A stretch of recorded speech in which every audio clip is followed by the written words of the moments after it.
Vous avez aimé The Boys? Je peux vous assurer que cette série vous allez la surkiffer aussi du coup. Bonjour à toutes et tous, on m'appelle Steven et nous allons parler aujourd'hui de la future série Jupiter's Legacy qui arrive le 7 mai prochain sur Netflix, une série entre autres adaptée des comics de Mark Millar, un grand monsieur que vous connaissez peut-être pour avoir lu ou pour avoir vu l'adaptation ciné des comics Kick-Ass ou encore Kingsman. Je pense du coup qu'avec ça vous avez dû sûrement tomber sur son travail au moins une seule fois. Avant de se concentrer à fond sur la série, il faut tout d'abord savoir que ce projet devait initialement être un film, avant que Netflix rachète les droits de tout, littéralement le Millar World, sauf du coup Kick-Ass et Kingsman. Nous voici donc du coup sur une nouvelle série super-héroïque, ou pas justement, on va en parler, qui a selon moi un gros potentiel pour rejoindre The Boys sur le podium. Si vous avez du coup été surhypé comme moi par le trailer qui est tombé il y a quelques jours, il est temps d'en apprendre un petit peu plus concernant le casting, qui est tout simplement colossal, mais aussi l'histoire de Jupiter's Legacy. Let's go!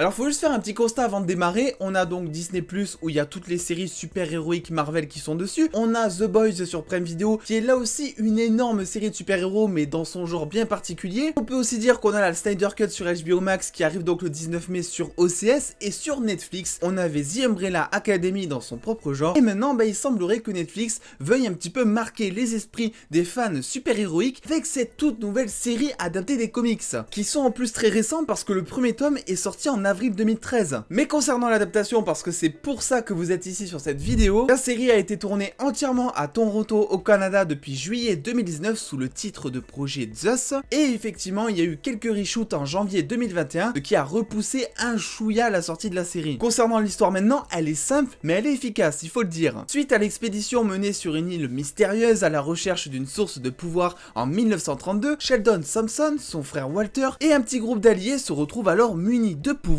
devenant alors des super-héros salués par le monde de leur époque. Les choses vont par contre très vite changer lorsqu'ils vont avoir des enfants dotés du même ADN qui n'assimilent pas comme il faudrait les responsabilités que cela engendre, rejetant alors certaines valeurs de l'héroïsme par leur attrait au capitalisme par exemple. Pour vulgariser tout ça, tu as d'un côté le père qui a protégé le monde avec ses potes pendant 90 ans, et de l'autre côté tu as ces enfants qui obtiennent quasiment les mêmes pouvoirs mais qui vont tout simplement s'en servir afin d'échanger quelques selfies, afin d'être des stars par exemple, des pouvoirs du coup qui vont servir mais qui vont servir différemment avec des valeurs qui sont très différentes de l'époque. Donc vu que le père il veut que ses enfants reprennent le flambeau, je peux vous assurer que s'il a des cheveux blancs dans la série, c'est pas que pour la vieillesse hein. Bon et du coup maintenant, si jamais la série vous tente pas plus que ça toujours, j'ai peut-être deux arguments qui vont au moins éveiller votre curiosité. Le créateur de cette série, premièrement, n'est autre que Steven D. Knight, joli prénom au passage, l'ancien showrunner de la saison 1 de la série Netflix Daredevil. Les dialogues de leur côté, eux, sont écrits par Sang-Kyung Kim, scénariste et producteur par exemple de The Walking Dead ou encore Designated Survivor. Ah oui, et pour info, c'est très important quand même, Mark Millar sera directement impliqué dans le projet, ce qui peut rassurer les fans des comics originaux quant à la fidélité de l'adaptation qu'il y aura. Et du coup, c'est pas que derrière la caméra que tout le potentiel de hype se cache sur cette série, parce que le casting, lui, déjà est colossal premièrement, en plus de ça, il est quand même au rendez-vous, je trouve. Josh Duham, que l'on peut retrouver dans certains films Transformers par exemple, ou encore plus récemment dans la série Love, Simon, jouera Sheldon Sampson, alias The Utopian, le chef légendaire de l'équipe de super-héros appelée The Union. Il tentera de transmettre avec grande difficulté auprès de sa famille les valeurs qu'un héros se doit d'avoir dans la société. Niveau pouvoir, il est similaire à Superman mais détient en plus certaines facultés télékinésiques avec une résistance psychique accrue tout en traitant les informations si rapidement qu'il peut lire un livre entier en une seule seconde. C'est exactement la même aptitude que l'on aurait dû avoir pour le bac. Et au passage, c'est aussi le membre le plus puissant de The Union, donc ce fameux groupe de super-héros. Ben Daniels, acteur dans House of Cards notamment, et plus récemment dans la série à succès The Crown, jouera son frère Walter, alias Brainwave, décrit comme étant intellectuellement supérieur et doté d'une grande ruse. C'est le frère de la famille le plus sombre et il n'a pas peur de se salir les mains pour arriver à ses fins. Et d'ailleurs, il a aussi un point de vue beaucoup plus politique que les autres, estimant aussi que ses actions doivent avoir une conséquence sur l'économie du monde et ses décisions. Il est un petit peu plus radical que les autres et c'est ce qui va l'amener justement à être en mauvais termes avec son frère. Concernant ses pouvoirs, ils sont principalement soi-disant télépathique, lui permettant par exemple de séparer l'esprit du corps d'une personne, tuer en provoquant un anévrisme ou même créer des illusions psychiques. Alors oui, il est très puissant, mais il reste quand même moins puissant parce que sa seule faiblesse, c'est que ses pouvoirs n'affectent tout simplement pas The Utopian. Je sais pas vraiment pourquoi, mais ses pouvoirs ne fonctionnent pas du tout sur lui. Le dernier membre fondateur de l'équipe est Grace Thompson, alias Lady Liberty, qui sera jouée par Leslie Bibb.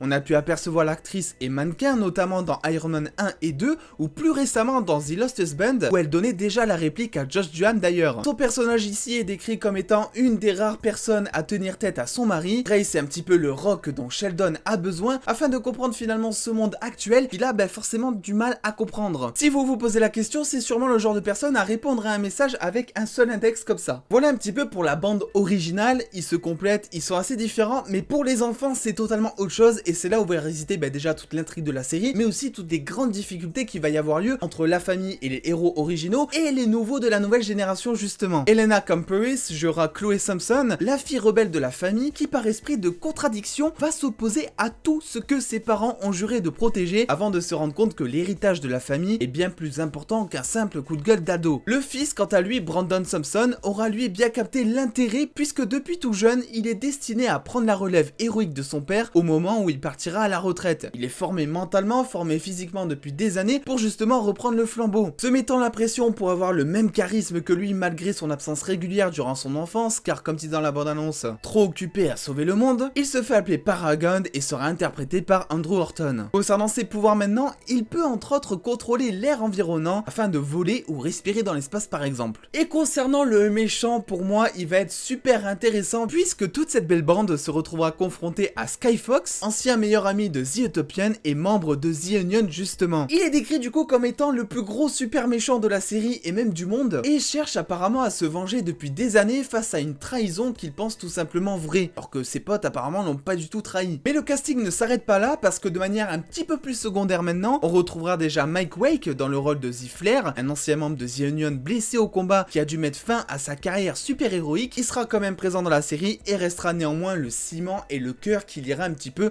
tous les membres de l'ancienne équipe. Et enfin, Lan Quinlan sera Hutch, un humain sans pouvoir, capable pourtant de se téléporter grâce à une certaine barre de puissance qui sert à dupliquer n'importe quel pouvoir afin d'être utilisé par son hôte. Alors évidemment, il y a beaucoup plus de personnages que ça et beaucoup plus de descriptions à faire sur chacun, mais pour ne pas spoiler beaucoup de personnes, je vais éviter d'aller un petit peu plus loin parce que vu que forcément ce sont des personnages des comics, si vous cherchez sur internet leur description, vous allez voir toute leur trame scénaristique et donc potentiellement ce qui pourrait se passer dans la série. Pour information complémentaire, c'est toujours important de le savoir, la série fera donc 8 épisodes et sera disponible le 7 mai sur Netflix. Et personnellement, je suis grave hypé parce qu'un petit peu à la manière de The Boys qui faisait tout son marketing sur quelque chose de super héroïque et pourtant à l'arrivée on s'est rendu compte complètement que ça n'avait rien à voir avec une série super héroïque. J'ai l'impression ici de retrouver un petit peu des similitudes avec un côté très sombre et peut-être plus psychologique que par exemple des séries super héroïques basiques on va dire. De ce que je relève, on va quand même avoir une lutte intergénérationnelle entre les enfants, les parents qui symbolisent chacun quand même l'ancien monde et le monde moderne avec un sens de la justice opposé et des priorités totalement différentes. Le grand méchant lui de son côté c'est quand même un petit peu l'ancien meilleur pote du héros principal, donc quelqu'un avec qui il a été soudé à un moment de sa vie et donc on risque d'avoir du développement de personnage à ce niveau, d'être attaché aux ambitions du méchant, on risque de le comprendre et ça moi je trouve que ça donne des méchants qui sont tout du moins intéressants justement. Concernant des suites maintenant, on n'a pas de nouvelles, c'est beaucoup trop tôt pour parler d'une saison 2 mais on peut quand même commencer à théoriser. Ils ont du coup vraiment les ressources nécessaires si jamais il doit effectivement y avoir un renouvellement pour une saison 2 et si évidemment la série fonctionne. Je vous invite du coup à vous abonner en activant la cloche parce qu'au moment où cette série va sortir je vais totalement la démonter comme on dit dans le milieu. Ça me hype énormément, je connais pas du tout les comics et je me suis dit quitte à faire des recherches un peu plus approfondies,